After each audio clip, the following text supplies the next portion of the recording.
L'emprisonnement de l'esprit. Donc là, nous allons vous parler de l'emprisonnement de l'esprit humain.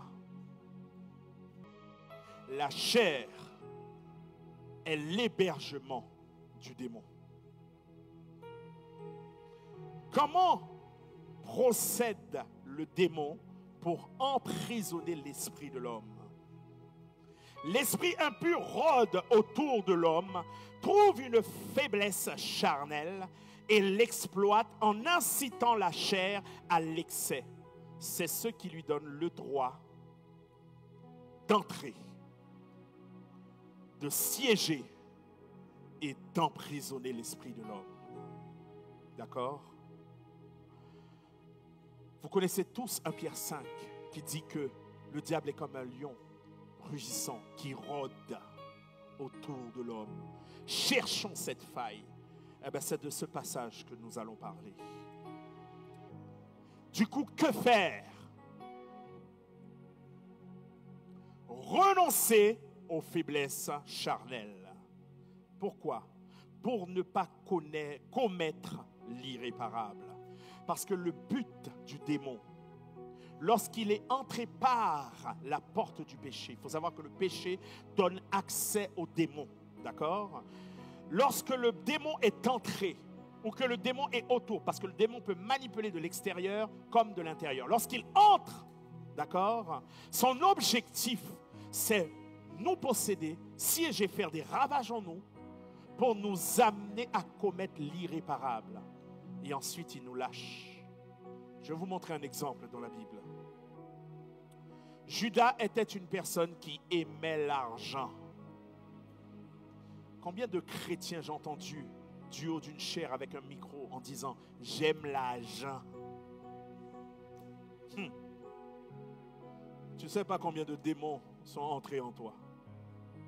Jean 12, verset 6.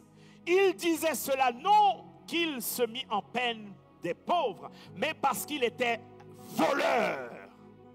Et que tenant la bourse, il y prenait ce qu'on y.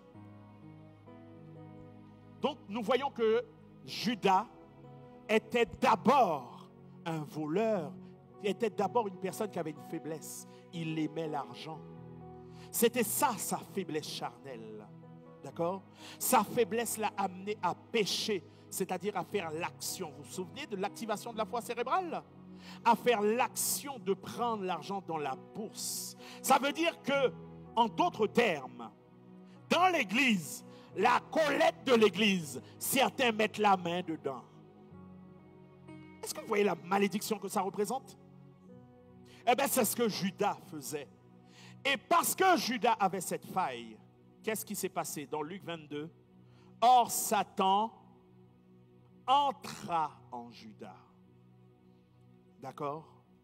Il faut savoir que la faille ouvre la porte pour que le mauvais esprit entre en toi. Et une fois qu'il est rentré, le diable, qu'est-ce qu'il va faire? Il va pousser Judas, puis ensuite il va le quitter.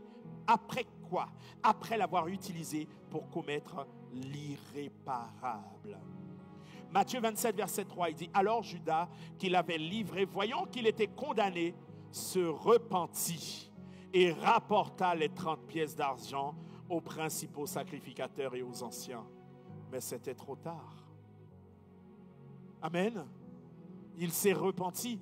Mais qu'est-ce qui l'a amené à se repentir? C'est parce que l'esprit qui l'a amené à voler, à donner Jésus, lorsqu'il avait fini sa mission, il est parti. Et Judas s'est retrouvé seul face à sa conscience. Et là, maintenant, il a eu du remords. Parce que maintenant, ses yeux se sont ouverts. Mais il était trop tard. Amen. Matthieu 27, verset 5. Judas jeta les pièces d'argent. Pourtant, c'est ce qu'il faisait. Il aimait l'argent. Il aimait voler. Son amour pour l'argent l'a même amené à voler. Pourtant, qu'est-ce qu'il va faire? Il jeta les pièces d'argent dans le temple, se retira et alla se pendre.